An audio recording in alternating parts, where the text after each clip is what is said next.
that concept unites all the religions in a different way, but it's always told through a metaphor, through a story. It's like a puzzle for us to sift out and figure out because it has to be. It's a game, man. It's a puzzle. That's why it's fun. So people get frustrated. Well, why can't God just like give us all the answers, or the extraterrestrial life? They just can't come here because then it's stagnant. That's why they give it to us in doses, and they test us. And I think life on Earth it's just an incubator before we join our galactic family. I don't know. I really think that we have aliens on our planet, and they have been on our planet for a long time. I'm going to go back into religion. Man has always needed something to believe in. Either it's the fire god or the god of the mountain or whatever type of god. Man had to believe in something. And then, Jesus appeared and talking about, the Savior, the God. And, but you have to look at it this way. All these gods, going back as far as we can go back, right? There's been, like, in caves, drawings of, like, spacemen. All these type of, UFOs and creatures. What if they're our God that we worship every day? Now, I don't want to sound like atheist because I'm not, because I need to believe in something too, because I'm getting older and one of these days I'm going to pass on. So, I mean, I got to have something to believe in to keep me going day to day, but maybe our gods or God is not what we think it is. Like I said, the fire god, the water god, you name it. Maybe what we have is what we came to believe in God was an alien from another solar system, I think it's seeded to Earth because, even the Finks, okay, they came to a conclusion that the backside of it, the wear marks on the back of it, was not created from sand, from normal wear. It was created from an ocean, and that puts it before pre-man. Yeah. So I think that the search for God and extraterrestrial life, now I see, and I wasn't always like this. I grew up Catholic, and I didn't believe in extraterrestrial life. But the experiences I've been through, combined with my research into Einstein and Tesla and quantum physics, that there's no doubt that these two are, that again, the search for extraterrestrial life and God and this loving intelligence in the universe. Those two are tightly woven together. Well, we don't know if God is loving, we don't know that. We go back, to prehistoric man or from the cave drawings of the aliens on the cave walls and all this stuff. We don't know if they're loving and caring. Maybe they're the ones that seeded Earth in the first place. A race of aliens seeded us, and that's where we're from. Maybe we're from Mars or whoever knows where we're from. But maybe we're seated.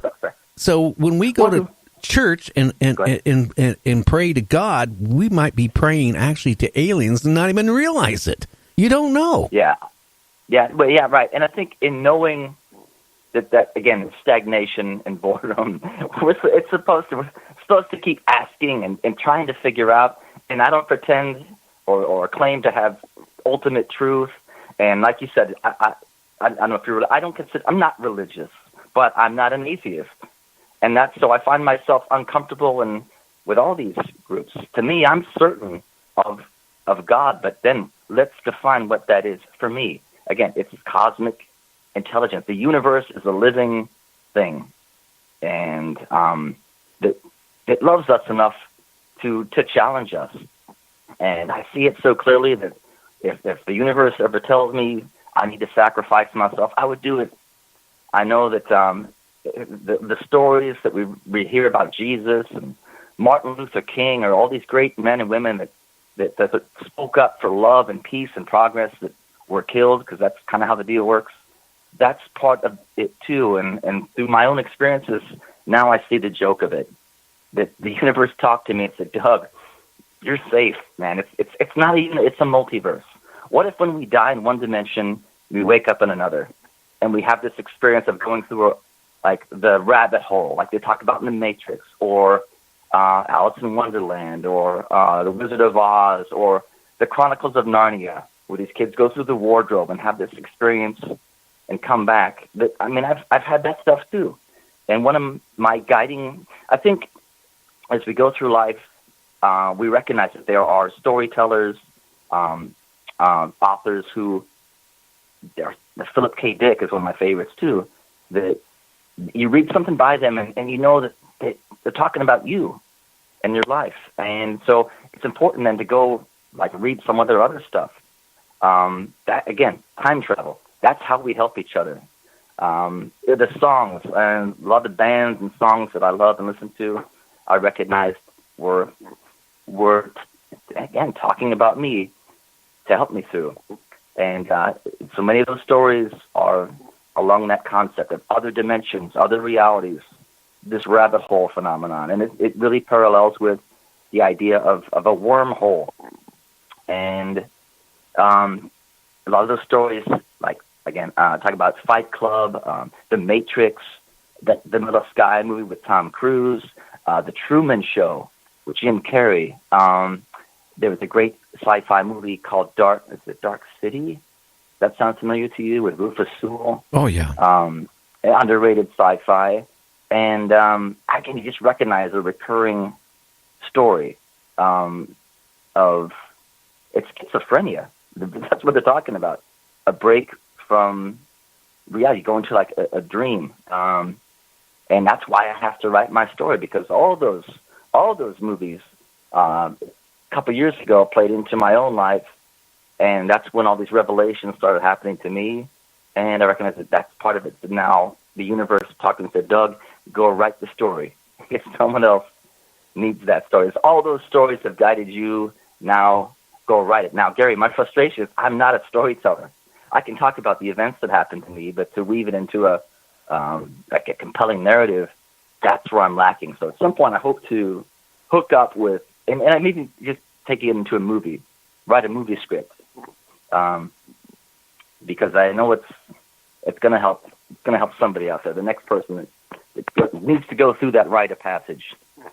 Again, maybe we die in one dimension of reality, and then boom, you're shifted to another, and it's all by plan. Well, look how many people have actually died, in the operating room, Douglas, right? Uh-huh. And let's say the doctors are playing a cassette or playing music in the background, or they're talking about golf or whatever they talk about while they're doing surgery on you.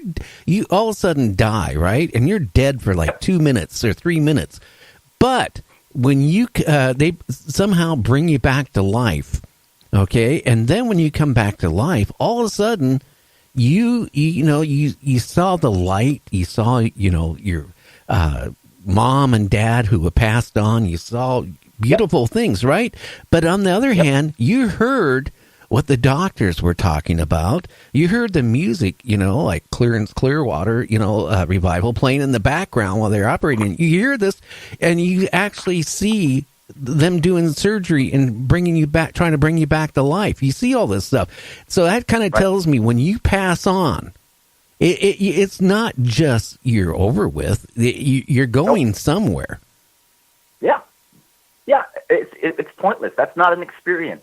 Again, recognize that when we contemplate the universe, it's the universe contemplating itself. We are it. The human brain is the most complex structure in the universe. That's it. And we talk about God, whether God's loving. To me, you don't have to believe me. It's in Einstein postulated this question, kind of like whether the universe is loving or is it. Why would it put us here for a finite time just to suffer and then be taken away from everything we've ever known and loved? That doesn't make sense to me. And again, based on the experiences I've been through, I know that's not it. It's true what they say. We are infinite spirit, and that's light. Light doesn't die. All the energy in our universe was there at the Big Bang. It cannot be destroyed. It cannot be created. And I think there's a lot of things that I wish people would look into and contemplate.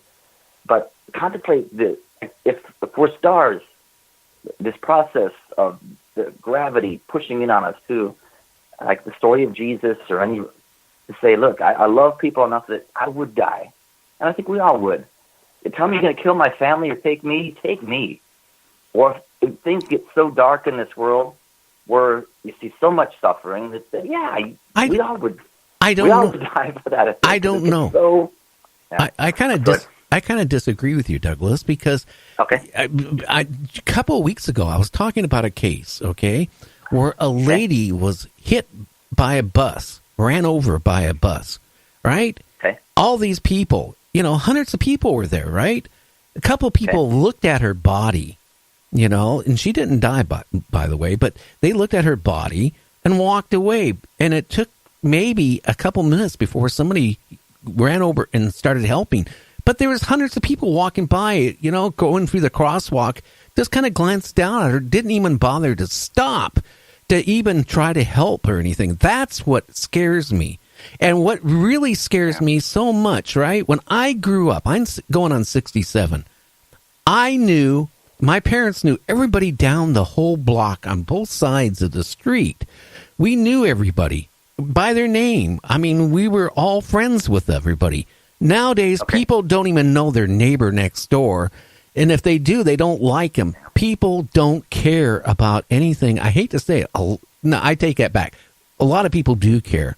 But there's a lot of people who don't care. They're so self-centered that they don't care about nobody but themselves.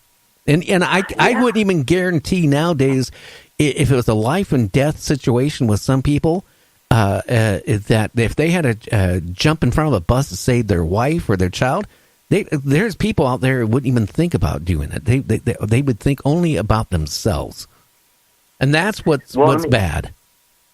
Let me ask you. I mean, do you think that modern human beings have changed that much over the past 50 years or 100 years? That's a new. You do. Oh, okay, yeah, that's fair. And then what's the catalyst for that change? Do you think what influence in our modern world has made us into those creatures? Do you think? I think it's that might be hard to ask on this one. I think it's a lot of things is done it. One is because society has grown into being self-centered. Everything has changed from being family oriented, having neighbors. What big change was when I was a little kid, right? My dad got a TV. He was one of the first one in our extended family to buy a TV. It was a round little 6-inch. It looked like a wash machine, the old wash machine picture tube, right? We would have every Friday and Saturday night at least 15, 20 relatives coming over, bringing popcorn, ice cream, soda. Neighbors would come up from down the street, and we'd all sit and watch TV together.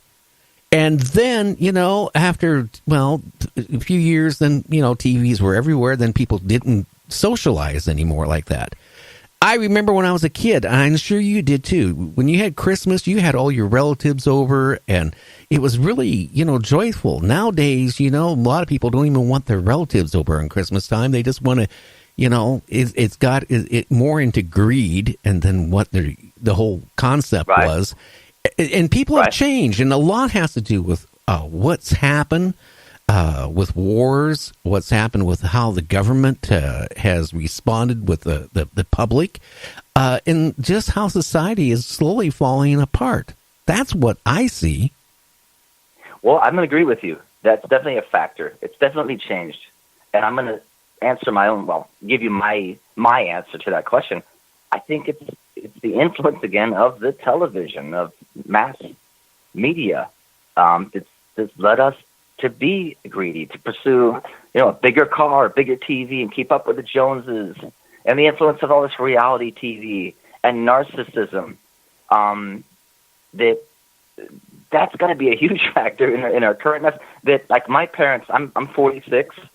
You're young. My parents, they grew up in an era where maybe the TV was more trustworthy with Walter Cronkite, and it wasn't so bullshit. Sorry, but it's not real anymore, and so they're just getting bad information, and touch into politics. Oh, go ahead. The love isn't there anymore. When I grew up, there was TV shows like the Donna Reed Show, Father Knows Best, Leave It to Beaver. It was all family oriented.